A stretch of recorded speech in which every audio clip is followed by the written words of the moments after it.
now, broadcasting from the jungles of Southeast Asia, it is time for the Ed Namrock Podcast.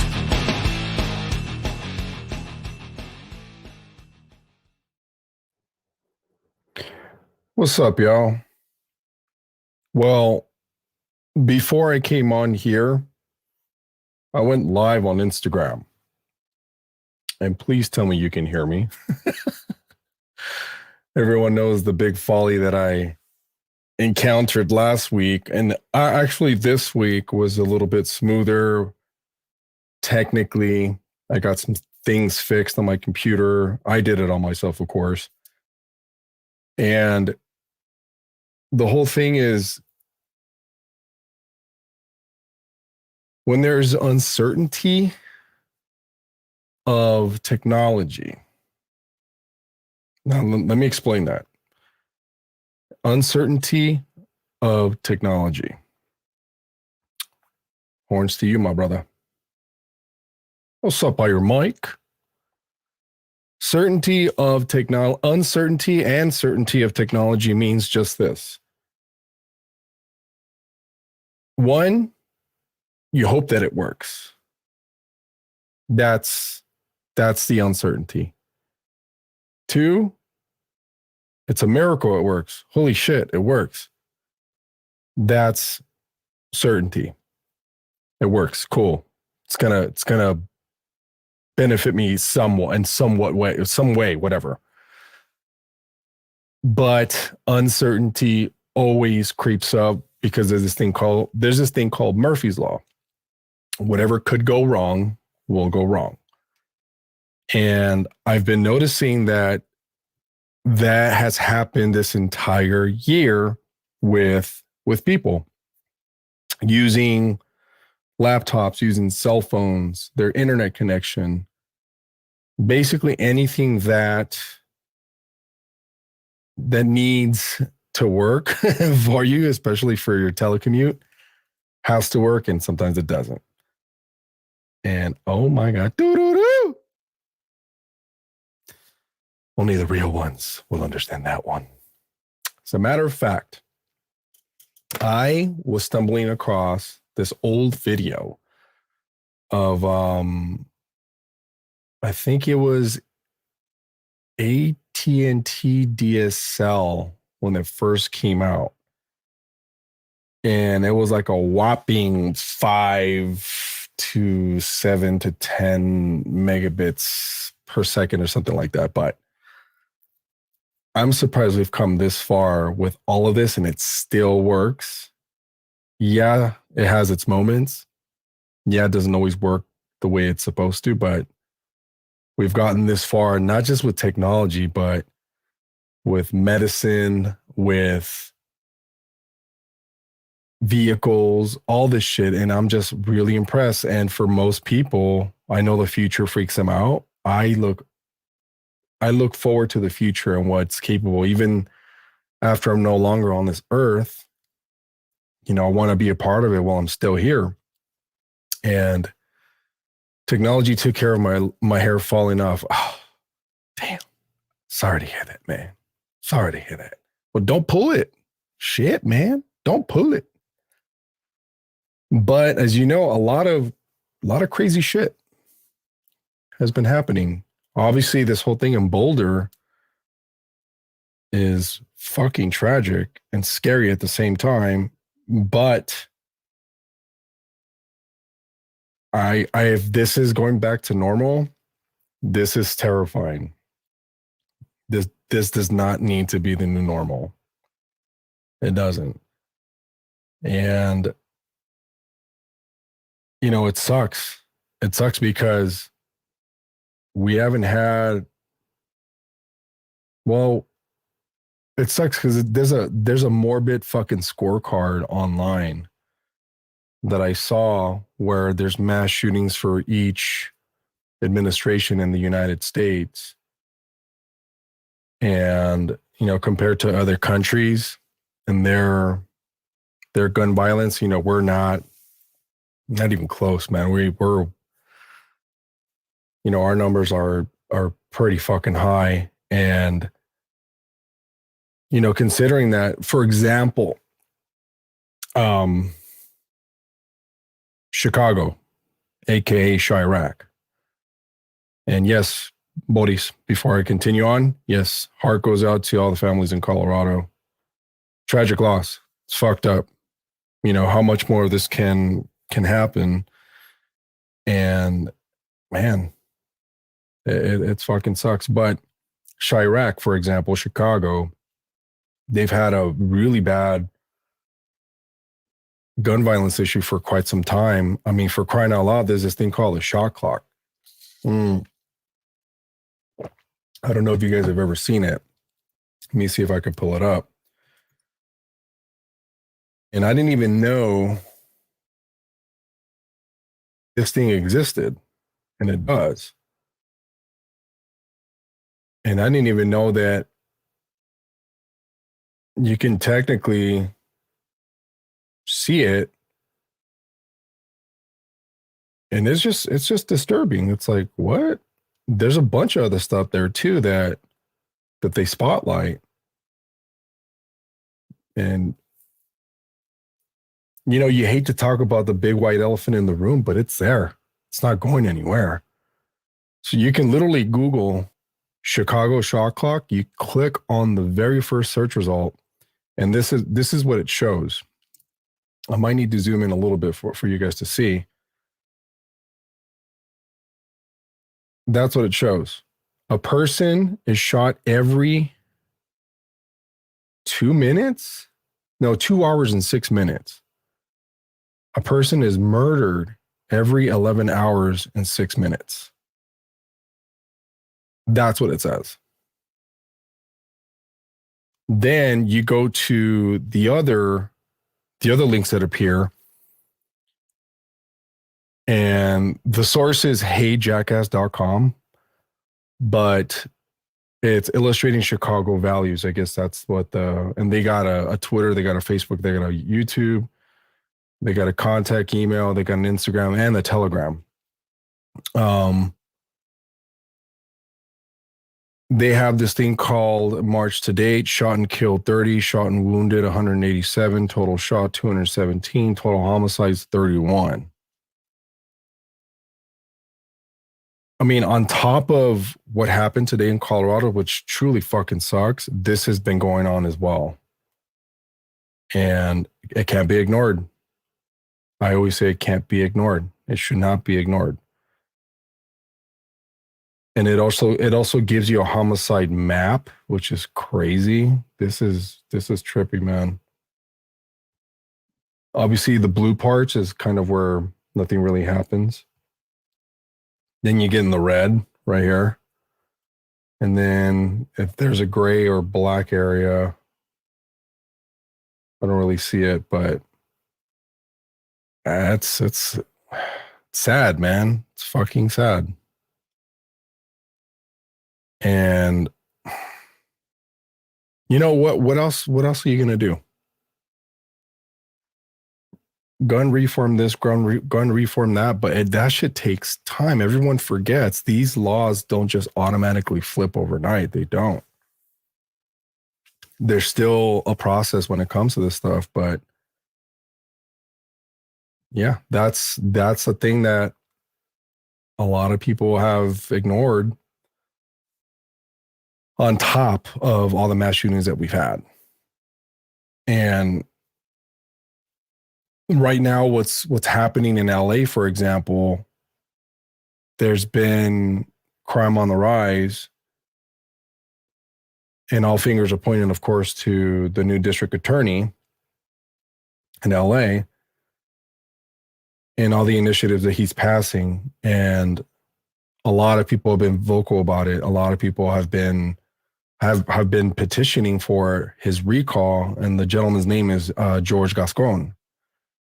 George Gascon has a rap sheet. He served, I believe, I forgot what police chief here in LA as an assistant, or I don't even know what the term is, but he used to be here in LA as well during the Rampart scandal days. And I don't know, I really don't know much about if he was involved in all that, but nonetheless, it's imperative to be in tune with a lot of your local representatives. And I mean that because everyone takes to social media to complain. Everyone takes to social media to talk shit, but yet they can't name their local district representative. For example, in our district, it's Ted Chow, for example. And the other one is I believe her name is Ila Solis. And Ila Solis has been around for quite some time, but it's something as simple as just Google searching it. And then what it shows you is, for example, on the Facebook app, there's this little sidebar that says town hall. And in the town hall, it gives you all the government services. And you can tap on the second screen. It'll give you local representatives. Ila Solis, in my case, is the Los Angeles supervisor for LA District 1. And then your state representative, of course, this is the one I was referring to, is Ed Chow. He's the California State Assembly member for District 49. Javier Becerra is the Attorney General of California, and so on and so on. And of course, then there's Gavin Newsom, who's the governor of California, who is quite frankly not on everyone's good side. And the Lieutenant Governor of California is Eleni Kolonakis. There you go. And then, of course, you have your federal representatives, which is Judy Chu, U.S. Representative for California District 27, Alex Padilla, U.S. Senator for California, Dianne Feinstein, of course. Then Joe Biden's the President of the United States, Kamala Harris is the Vice President. So it's good to know this stuff. And I mean that because instead of basically talking so much shit back and forth with people, do something about it. So, it's imperative that people at least know it. And yeah. And oh my God, Roger is up. What's up, dude? Talk pedo here because I nonamis. Cállate, güey. And whatever that means. Talk pedo here because I'm anonymous. Oh, Kyle Edward Guerrero. What's up? Talk about LAUSD teachers suing for mandating COVID vaccines. That's interesting. I've heard about that happening. And I don't think it should be mandatory, to be honest with you. I'm pro-vax, but, I to this day, I always say I'm in no position to tell you what the fuck to do with your body, ever. And it's been like that for years with me. I'm like, I don't know. I have my own opinions of what things mean to me and the perspectives that I share. But it shouldn't be one of those cases where, okay, I need to get this particular vaccine to go back to work. If I don't get it, then I don't go back to work. That's not fair. And, not everyone needs to get it. But then again, there's this whole thing where I don't even know if it's been distorted just with time or what's been happening. But it's really sad because it shouldn't be like that. It shouldn't. And I know a lot of parents too, they don't plan on sending their kids back to campus. I mean, I originally didn't want to either. And not necessarily because of a health risk, because the data has clearly shown that the kids are not really as impacted. And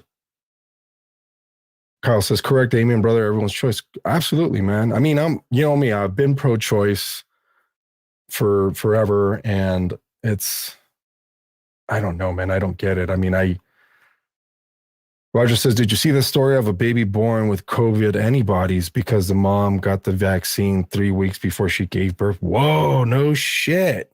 That is fucking crazy. Now, all right. I got two things we can look up here. Hold on. Let me find that LAUSD lawsuit that that's so fucking crazy. If only a fraction of the population is vaccinated, why are we opening so quickly? That's the other thing too. It's like I know here's the way I've understood I guess the concept of herd immunity work is not everyone has to get vaccinated. Maybe at least maybe 40 to 50% of the population that has really, you know, pre-existing, like really bad pre-existing conditions. They're seniors, of course. That makes up for, a big percentage of the population. Mm. Now, don't get me wrong. I ain't no fucking expert on this shit, but I've been on this earth 40 years to at least see one or two things that make sense. That doesn't make sense, but nonetheless, I'm not a health expert, and I don't claim to be one. When there's a pandemic, is from what I've been looking at. Like, for example, what was it? Swine flu. I remember swine flu was pretty big back in 2003, and then we had MERS. I don't remember. And I remember at the time I was working at the Montebello Mall at Radio Shack. And there was this weird vibe going around, but no one really kind of fed into it because it wasn't really fear mongered like the stuff that goes on now. And it's kind of sick, man. I mean, I've always had a love-hate relationship with mainstream media. To this day, I mean, for crying out loud, I fucking I wrote a song called "Fuck the Radio," and it's crazy. But let me look at that LAUSD swing.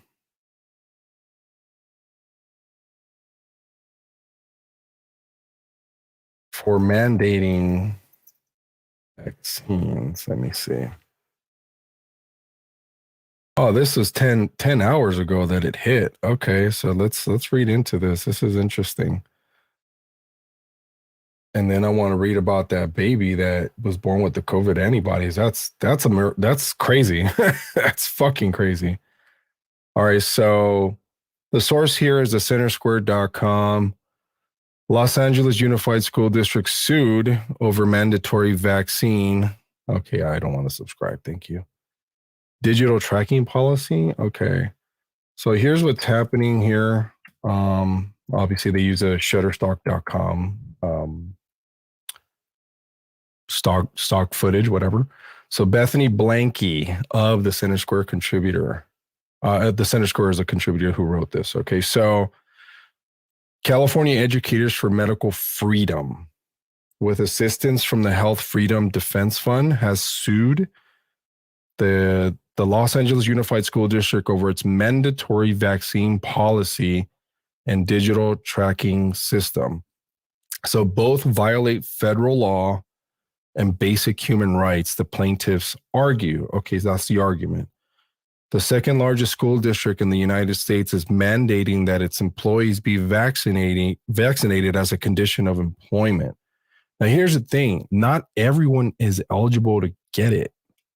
And I know this because I know people that aren't eligible health-wise to receive this vaccine. For crying out loud, they can't receive even a flu shot. So, yeah, you have to present medical exemption, but at the same time, you shouldn't get it. You shouldn't be mandated to get it. Like you shouldn't be forced to get it. That's like saying I'm allergic to alcohol, right? And you're going to disinfect a wound, for example, with alcohol or whatever. Then, yeah, I'm going to grow allergic to it. Obviously you have to disclose that you're going to disinfect my wound with alcohol. And I could say, no, I'm allergic to it. But like, no, this is the only way we're going to have to know. If you're deathly allergic to something, then you can't do it. But in this case, I know it's a vaccine. There's a lot of subjective banter about it, but it's fine. I mean, that's what the discussions are here for. It's just when it gets irrational that I lose interest because some people are just too fucking extra for me and they need to calm the fuck down and smoke a joint, dude. But the second largest school district in the United States is mandating that its employees be vaccinated as a condition of employment. The lawsuit claims the mandate is not only unconstitutional, but it is unethical and violates the most fundamental human rights laws. Okay, so that's the thing right there. The lawsuit claims the mandate is not only unconstitutional, which of course we have to cite and research how it is unconstitutional, and it's unethical and violates the most fundamental human rights laws. So this stuff right here, remember, a lot of people don't read nowadays. I know this for a fact. And I have to make sure I should even start a fucking series. Like I read it so you won't have to. I know people do that online, but all this shit is fucking subjective. What I mean by subjective, it deserves an opinion. It deserves a second opinion. It deserves a discussion. It deserves to have a dialogue to be had. But yeah, it's crazy. Roger said, I knew it would happen. Didn't I say this in the last cast? Yes, you did, actually. You called it, bro. It is the new normal. But we'll see. What's up, Daryl? What's up, my man? And okay, so right there, that's subjective right there. That's something that definitely has to be looked into with a fine-tooth comb. You can't just fucking go off of headlines and whatnot. And if you're like me, I geek out and I'll read, House representative bills, midway. Like I won't get to the 600th page. I'll get to like maybe page 250 or whatever. Plus, sometimes I cheat. I have this thing that converts everything into a podcast, so you can just listen to it. That's just my method of doing it. So, but yeah, it's here's the one thing that they highlight in this article is that unlike traditional vaccines that inject part of a virus into the body to force to create an antibody, the Pfizer and Moderna shots inject genetic technology to alter the body's approach to creating an antibody. Now, this is crazy because everyone thinks that's a bad thing. It's not. Ray Kurzweil was talking about this in his documentary back in the day. I think it's called The Singularity. I think that's what it's called. But he claimed that nanotechnology single-handedly was going to be the main route and solution to beating the aging. I forgot how he quoted it. I watched it a long time ago. Basically, nanotechnology is going to help us live a little bit longer, not die as quick because of the resulting, resulting things that it's going to be capable of doing, which is pretty crazy. It's some Terminator shit, if you ask me. And sorry, there's a bug flying around that I'm trying to kill. Yeah, of course, that's the uncertainty that I'm talking about. Yeah, it creates the antibody, but that's pretty badass if you ask me. There's genetic technology that it's altering your body's approach to creating an antibody. That's fucking science at its fucking prime right there. But the shots are not vaccines, according to the CDC's definition of a vaccine. Numerous doctors have pointed out, including Dr. Stephen Hotz, whatever his name is, in Houston, who has sued Governor Greg Abbott over several emergency orders related to the coronavirus. The injections being pushed out by public officials and healthcare providers are new genetic engineering technology, which have never been introduced to the public and involve injecting a genetic sequence, a messenger, an RNA, of course, into the body. The mRNA prompts the body to manufacture a spike protein believed to be on the surface of SARS-CoV-2, whatever, that is supposed to cause the body to create an antibody response. Shit, if that works, yeah, why not take it? That's pretty fucking marvelous, man, if you ask me. The aging process to keep cells healthy and die slower. Yeah, absolutely. I mean, they talk about this shit for a long time, man. It's no secret. I mean, Ray Kurzweil, if you guys don't know who he is, he's the inventor of the Kurzweil keyboard. He, I believe Stevie Wonder was the one that um, used it exclusively. And it's so crazy because Kurzweil also had a bunch of predictions too. He famously predicted that the technological singularity, the crucial moment when machines become smarter than humans, will occur in our lifetime. And look what we're fucking seeing right now with AI. It's so fucking crazy. But yeah, again, this is subjective. This needs to be looked into.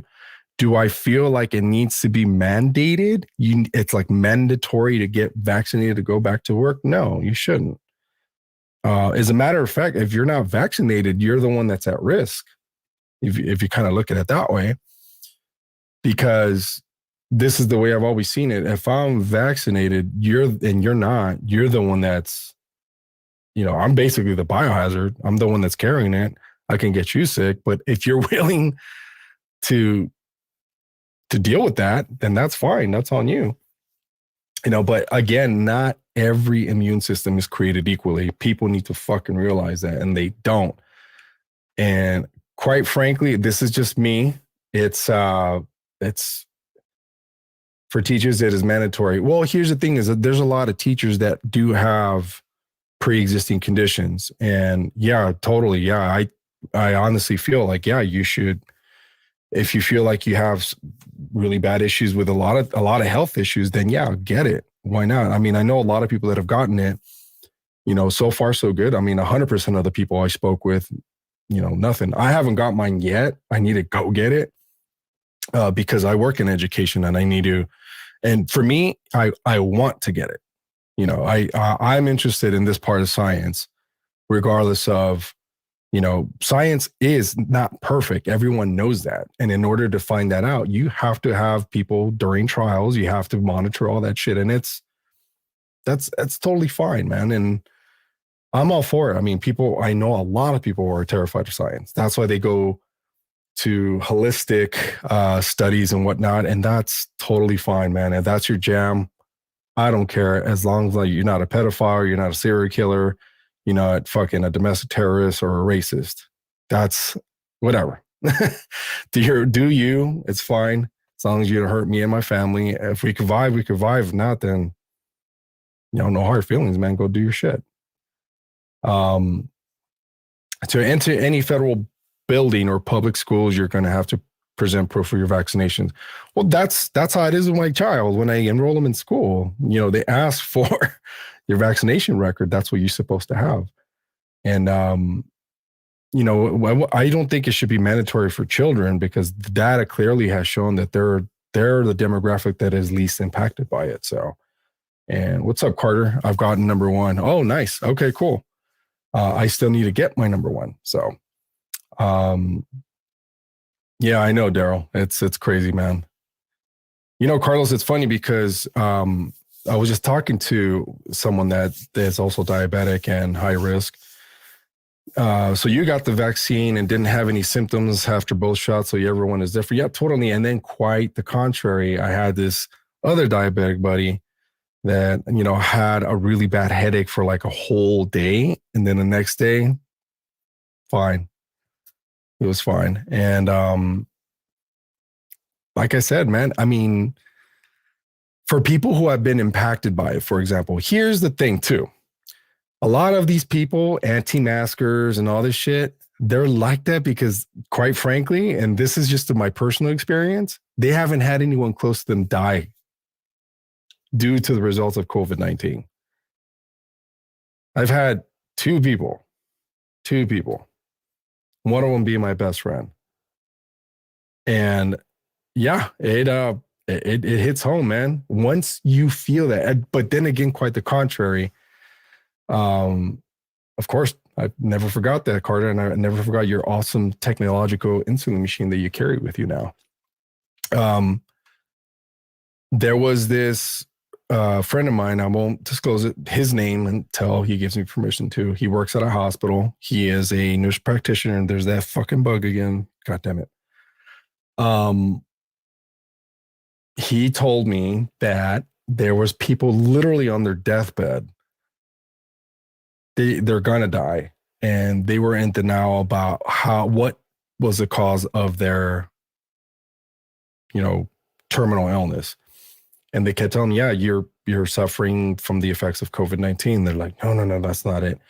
So the denial was so bad, man. So fucking bad. And at first I didn't think it was going to be as bad as it got. But then once it hits home, then no, first it struck my household, and then it struck a couple of my friends. And then before I knew it, my best friend got really sick, got admitted to ICU, and he didn't make it. He didn't. Same with my other buddy too. He didn't make it. My other buddy didn't make it at all. He only lasted days. But then I have friends that, are asthmatic and fucking pull through like champs, man. They had to fucking do it. It's crazy. So, let's see, Kyle, personal health equals personal risk. Studies show obesity is number one risk factor. Totally. Should diet and exercise be mandatory too? Total BS. Well, here's the diet and exercise doesn't necessarily guarantee good health. A lot of it, has been, it's a big contributing factor to good health. I totally agree with that.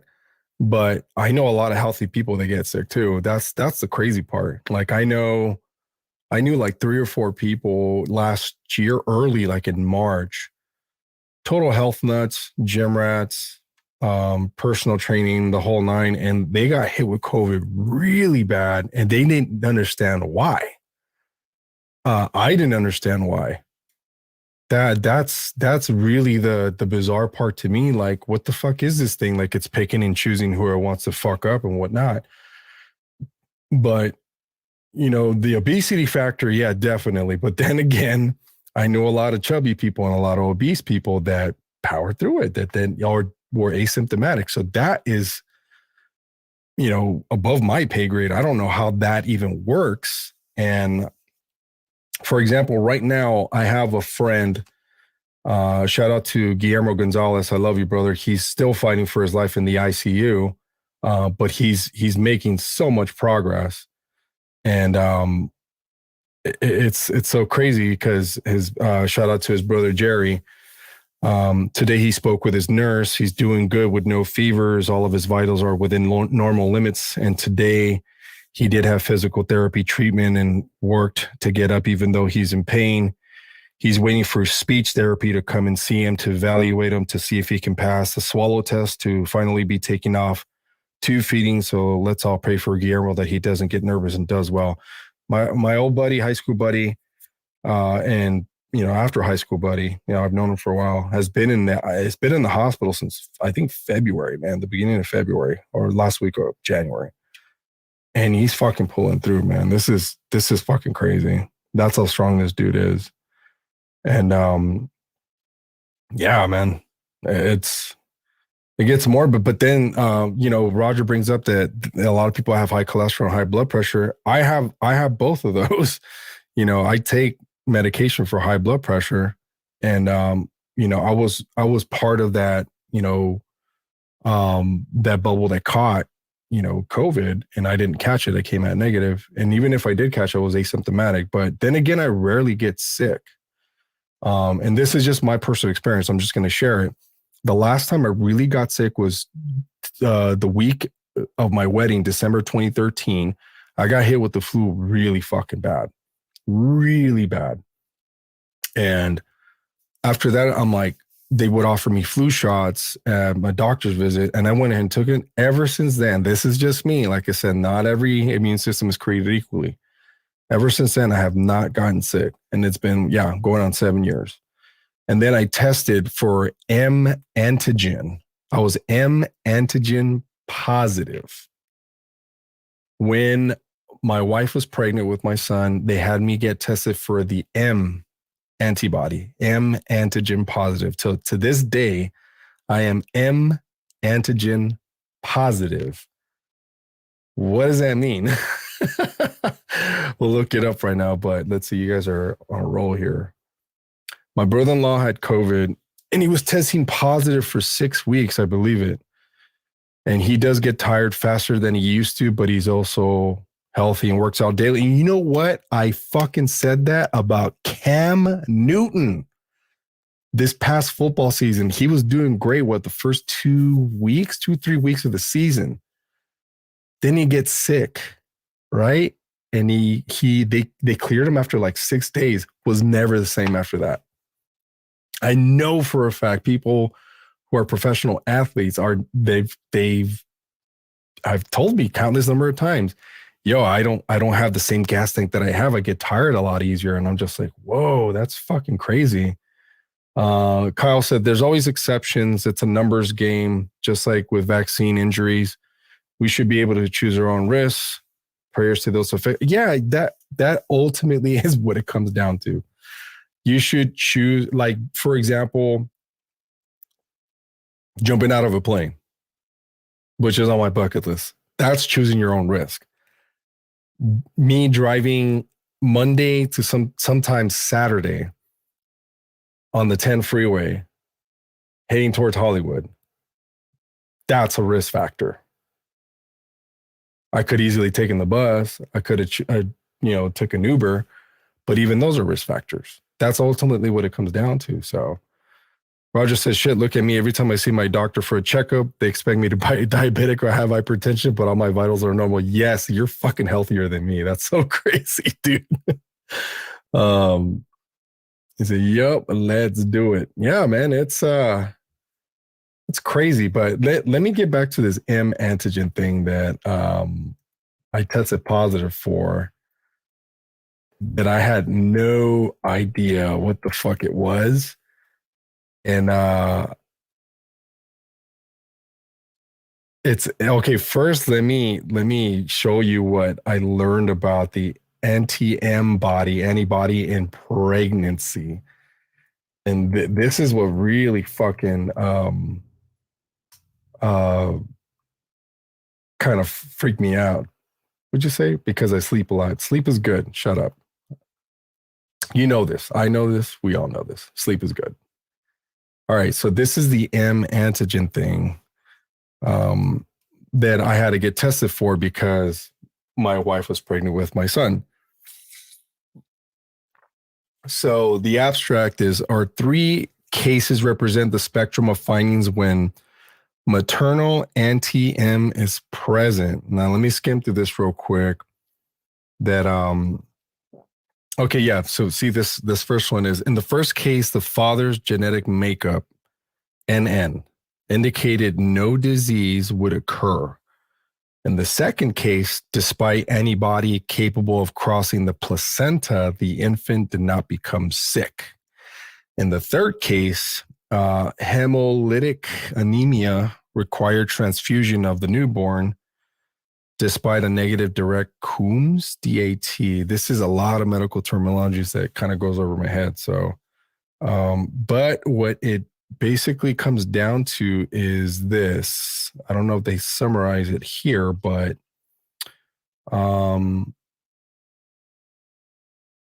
what they summarized it to me was that it's an antibody that will basically attack the embryo. That's crazy.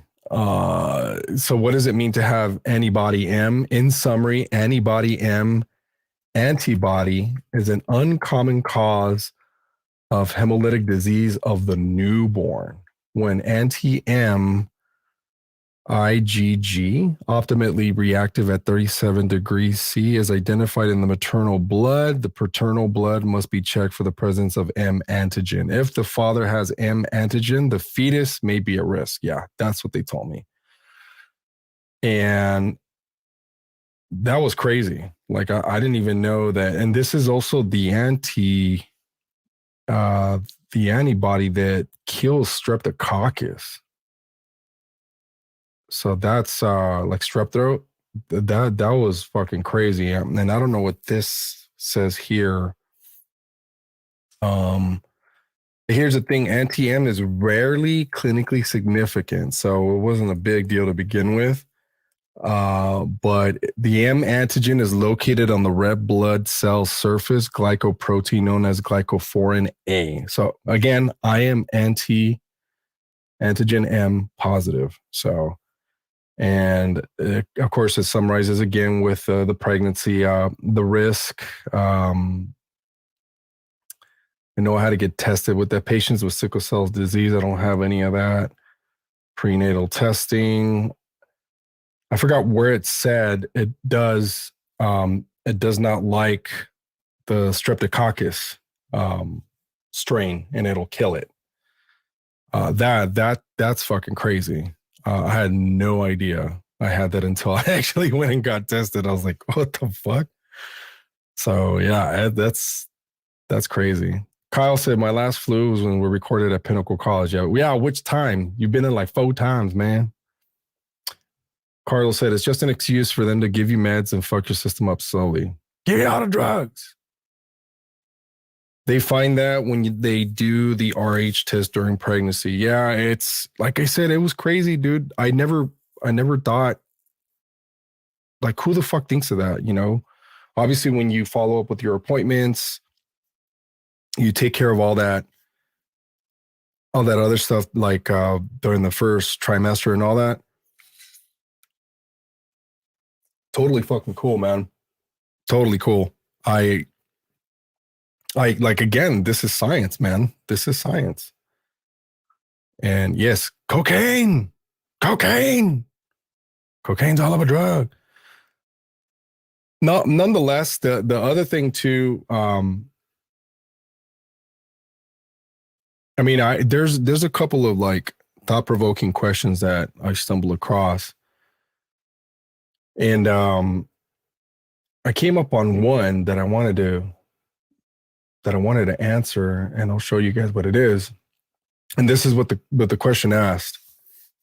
What is the one thing you'd be really disappointed if you never get to experience? And I had to sit and think about this one. Like, what is that one thing that I'd be really disappointed if I never got to experience? Interesting. Wait, but before I answer that question, Roger has a comment. It's all because people went through crap in the past and medical science developed these techniques to better our lives. Absolutely. I mean, life expectancy took a bit of a downfall, but you know, it'll be back up before you know it. So, but back to this question. What is the one thing you'd be really disappointed if you never get to experience? Well, the first thing I would be disappointed is not being able to jump out of a fucking plane, skydiving. So that's on top of my bucket list right now. The other thing would probably be, man, this is tough. So I've done a lot of things, but you know, jumping out of a plane, skydiving, I haven't done that. Maybe pet a tiger. That's not fucking in the wild.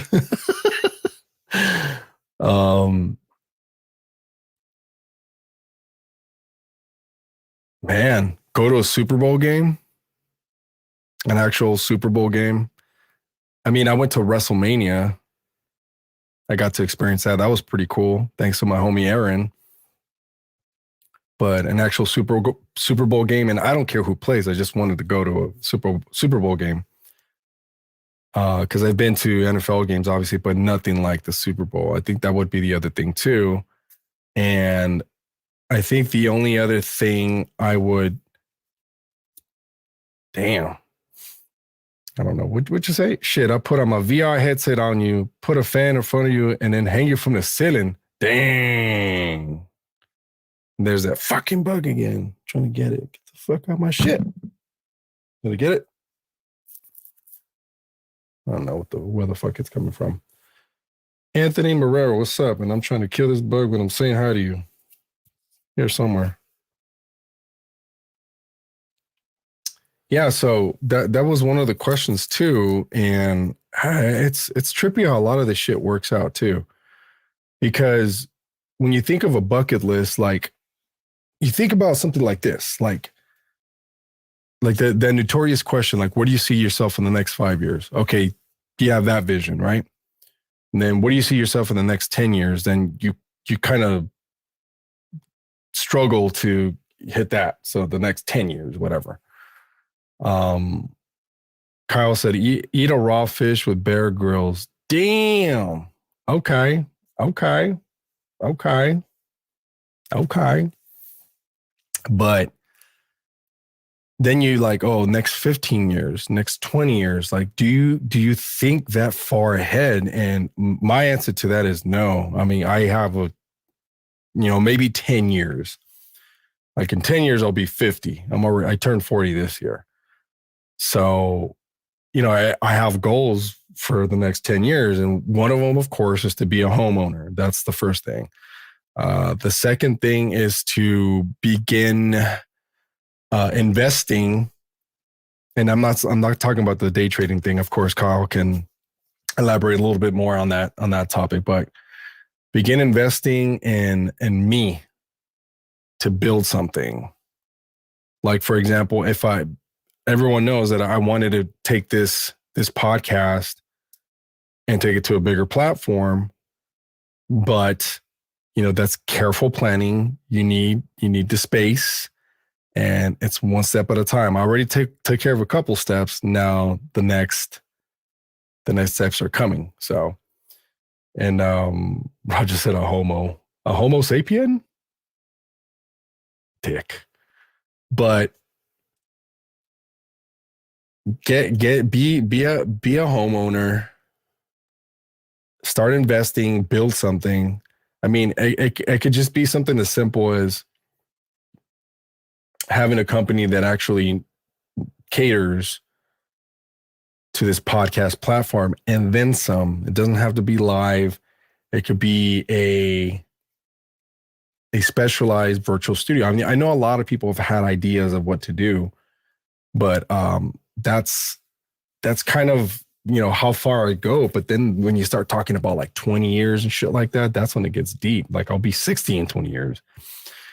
It's, that's where the uncertainty, comes into play. Being at a USC versus Notre Dame game in South Bend is on my bucket list. Oh, that would be rad, dude. Homo owner. Wow. A hobo. Wow. You guys are getting really colorful today. It's really funny. Yeah, that would be something that, I really kind of have to think about.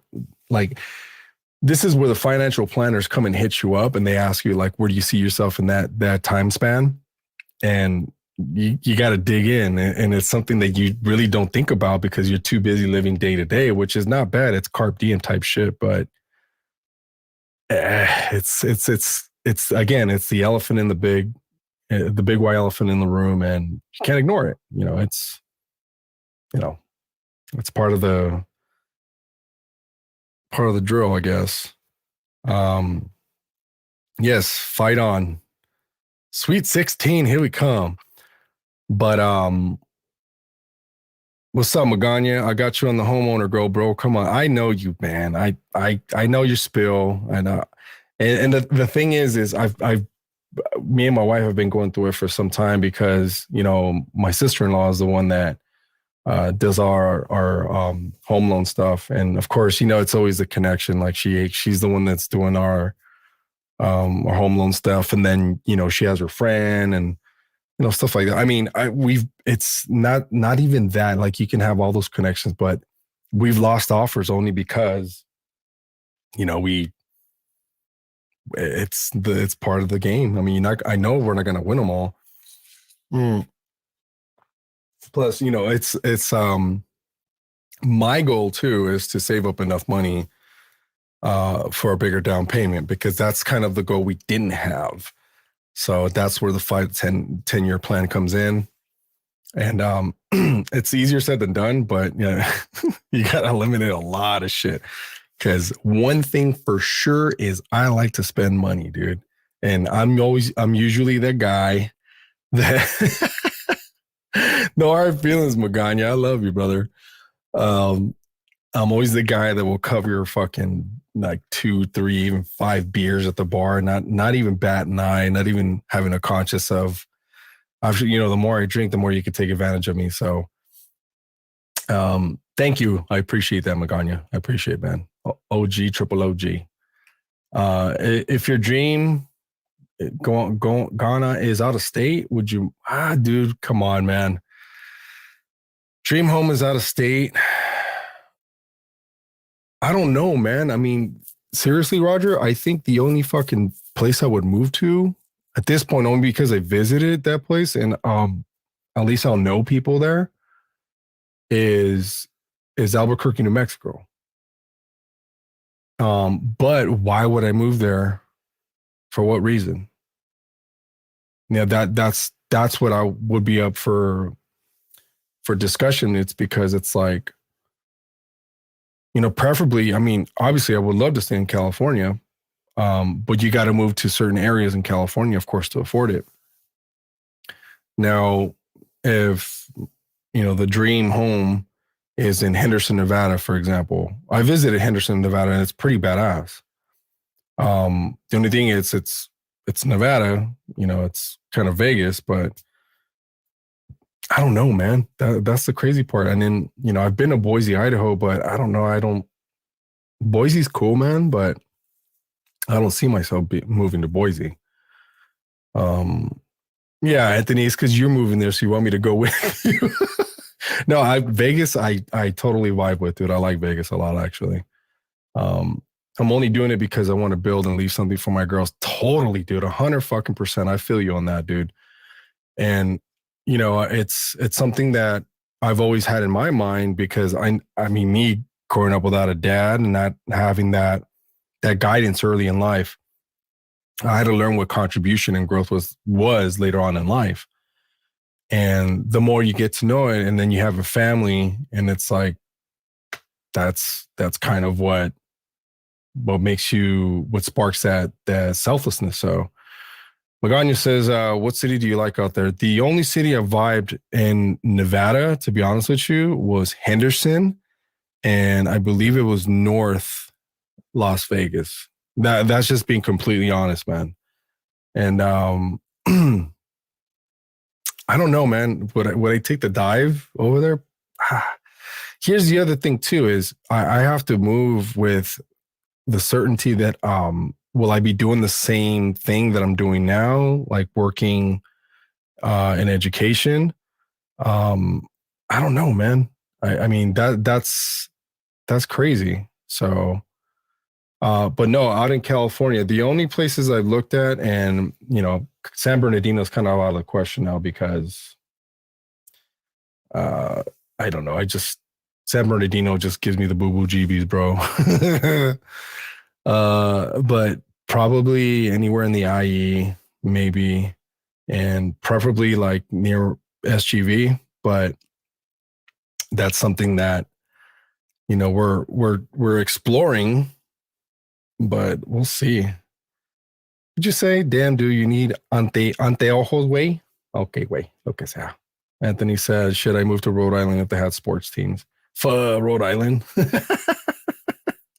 Menifee, damn, dude. You're traveling to the outskirts of fucking California, dude. I've known people that moved to Imperial Valley and they're like, what the fuck did I do? I'm just like, I don't know, man. I don't know what to tell you. I don't even know where the fuck Imperial Valley is on the fucking map. So, but yeah, I mean, growth, contribution, because obviously, like I always talk about this shit, like Maslow's hierarchy of needs, and then Tony Robbins and Dr. Chloe Madonna's had their own interpretation of it with the 6 human needs.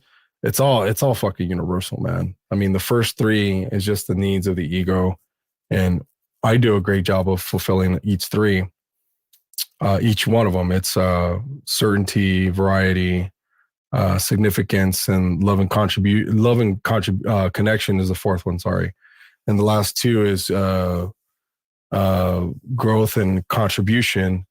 I mean, there's 6 of them, and those are the last 2 that are really, really difficult to fill.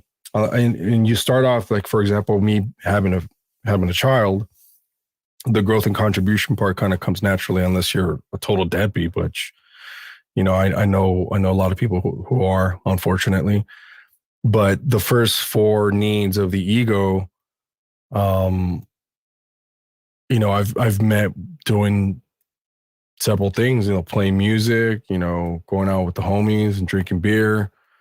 Um, when I was single, doing the Playboy thing, whatever. But then you realize, like, okay, you find how to fulfill those first four needs, and then what? You get stuck. So, yeah, you gotta grow. You gotta contribute. You gotta grow. Gotta contribute. That's easier said than done, though, because you can't just do it just because. It's got to come from a really genuine place. So, yeah, crazy. Anyway, I wanted to limit myself to an hour, and I did that. Thanks for tuning in, guys. Let's bookmark some of the shit we talked about, and we'll see you on the next podcast. And I'll probably have Roger on. So, peace out.